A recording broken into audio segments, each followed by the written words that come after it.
Hey guys, I'm going to go through this and show you because I'm hoping it's going to make it easier for you. Okay, what you need to do is, as we go over this, if you have a question about something or you feel like you need to go back, just put a little dot by it or circle it, and then either A, you can watch this again later, or you can ask me when this is over. Okay, on this first one, you're going to say 2 times 3, which will give you 6. And then A times A is A squared, and B times B to the 5th is B to the 6th. Now remember, one of those major things that we went over is whenever you have Z to the 4th times Z to the 3rd, you add those. Okay, so that's how you get Z to the 7th. But if you have Z to the 4th through the 3rd, which is power to power, then you multiply. So when you multiply exponents, that's what this little sentence right here is for, add them unless it is power to power, and then you multiply. Okay? So right here, actually this is the same one that's down here, so I'm just going to work with this one because it's a little neater. Okay, so this is -1 times 3 times -2. I'm going to do my whole numbers first, which -1 times 3 times -2 is going to give me 6. Then you have x to the 2nd, x to the 3rd, y to the 3rd, y to the 2nd, y. So this is your final answer. Now, if you look, number 2 and number 4 are the exact same problem. So hopefully you got those right. Okay? All right, right down here. 8 times -1 times -1/4.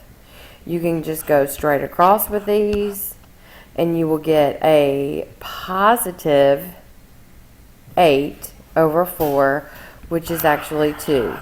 So if you go straight across with these, and I'll show you what I'm talking about. So if you say 8 times -1 times -1/4. Okay, when you're multiplying these fractions, they don't have to have the same denominator.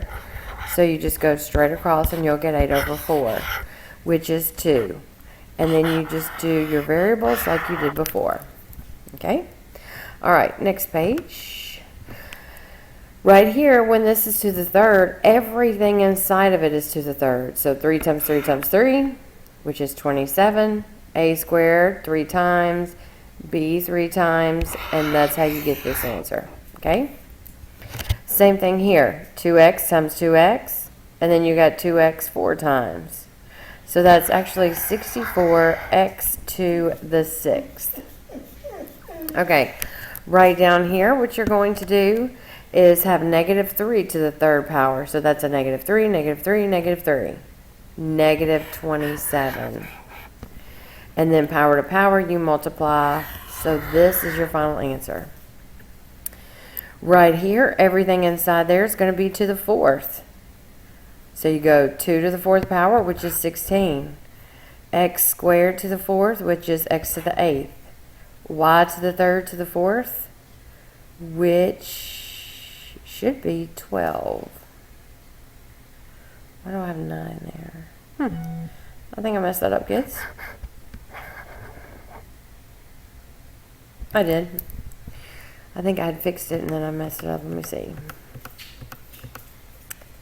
Yes, I had messed it up. I'm sorry. Okay, so this is to the 12th. Yes, because power to power.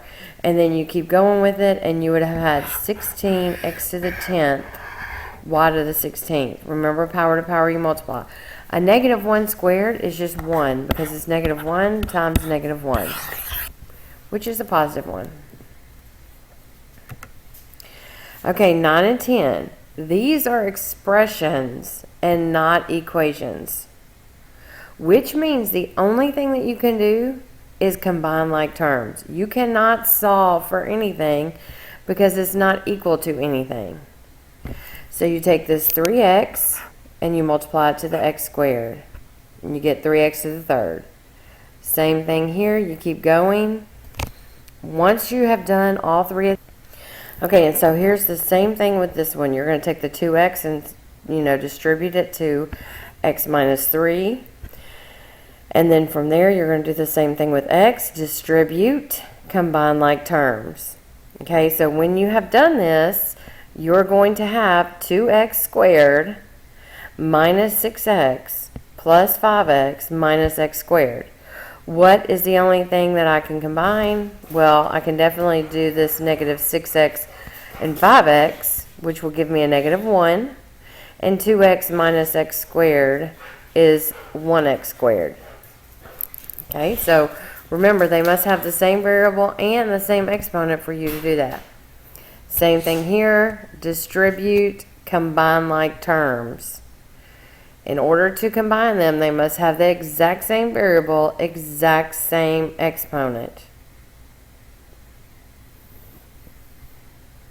Okay, so right here on number 12, you're going to distribute. You will get 8y to the third minus 12y squared minus 3y to the third plus 12y squared. So then you say, self, what can I combine? Well, I can definitely do the thirds, and that will give me 5y to the third. But then a negative 12y and a positive 12y cancel out. So all you have left is 5y to the third. Okay, on these is FOIL or box. Okay, so what you're going to do, it looks like a lot of stuff, but what you're going to do is you're going to first do FOIL or box here. Okay, so if you do FOIL or box here, you're going to have x squared minus 5x plus 2x minus 10. That's this particular equation, okay? On this side, you're going to have x squared minus 3x minus 1x plus 3. Combine like terms here, you're going to have x squared minus 3x minus 10, x squared minus 4x plus 3. Okay, so that's kind of where you are. All I did right there was just FOIL and box each side. So then now you start trying to get rid of stuff. I'm going to get rid of my x squared. Okay, well that obviously cancels both of those out. I have 3x minus 10 equals negative 4x plus 3. I'm going to add 4x, or you could have added 10, subtracted 3. There's a multitude of things to do there. So x minus 10 equals 3. Add 10 to both sides, and then x is equal to 13. So you just found out what the missing variable was for that particular one. Same thing here. I FOILed or boxed this first equation, and then I FOILed or boxed this second one. That's all this is. 6x squared plus this. Go from there, right? Okay, so now I can combine like terms, and you would have 6x squared plus x minus 15. 6x squared minus x plus negative 5. Subtract. Start canceling out your x squareds. And what you'll end up having is negative 10 equals negative 2x, which that means that x is 5. So again, you're FOIL and boxing and just solving for the variable. Okay, factoring out the GCF. Now, a lot of times you guys will just put down here 7c. Okay, that's not the complete answer. The complete answer is 7c, 2c squared minus 3, because you have to write down what is left, or like what is the remainder. Okay, this might be the greatest common factor, but then what is left? What is remaining afterwards? Okay, it doesn't say what is the GCF. It says to factor it out. Okay, so remember that you do the GCF and then you do the remainder, or what's left once you divided it. Okay, and remember, I used to always just put this underneath here. so that you can actually see what you're doing. Okay? 19 and 20, 21 and 22. Well, 22 is not on this page, so just 19 to 21. These are foil and box. Okay, you can do it either way you want to. It does not matter to me. I'm giving you options. You can do it however you want to. But what you have to remember is once you have solved it, you have to combine like terms. The good thing about it being in the box is that every time you're done with it, the ones that you can combine are usually vertical with each other. Okay, so the like terms are chunked together. It doesn't make that huge of a difference when you're talking about a 2x2, but when you're talking about more than that, then it does get to be very helpful that it is in that format, especially for the people that are visual learners. So just a word to the wise. If you have any questions on these, let me know. I'm not going to spend a ton of time on it because the majority of people really kind of get this, and this is their go-to favorite thing. Okay, difference of squares. Remember, this is where we said that it has to be subtraction.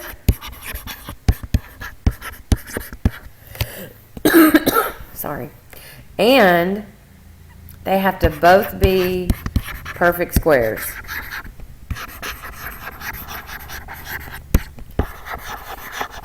Okay, and there's only two terms. So this right here is b squared minus 6. Well, if you FOIL or box b plus 6 and b minus 6, you will get this answer.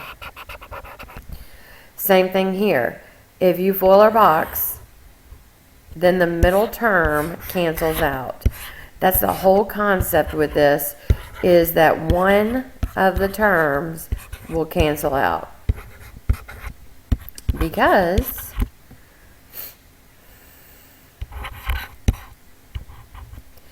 see right here, a negative 9b and a positive 9b cancel out, and that's why you get b squared minus 81. Now, order does matter. So if you had 36 minus b squared, you would need to put the 6 first, okay? And then put the b, because what comes first here? What's going to cancel out is that middle term of a 6b and a negative 6b. Okay, 24 and 25. Again, same concept here.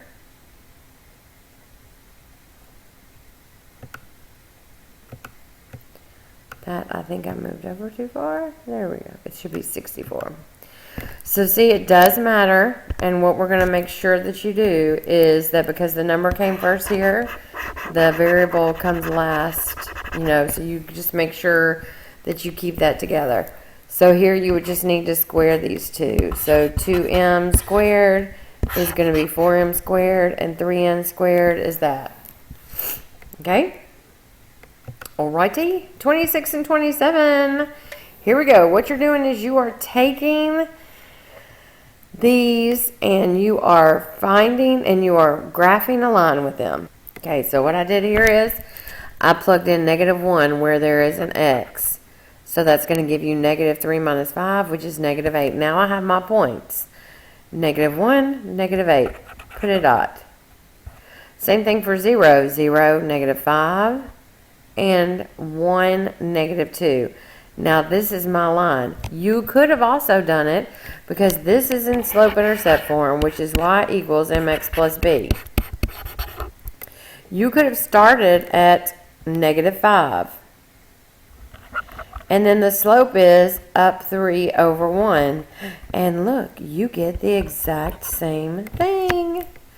Okay, same thing over here. You're just going to plug in a -1 everywhere there's an x. I think it's easier if you put it in y equals mx plus b format first.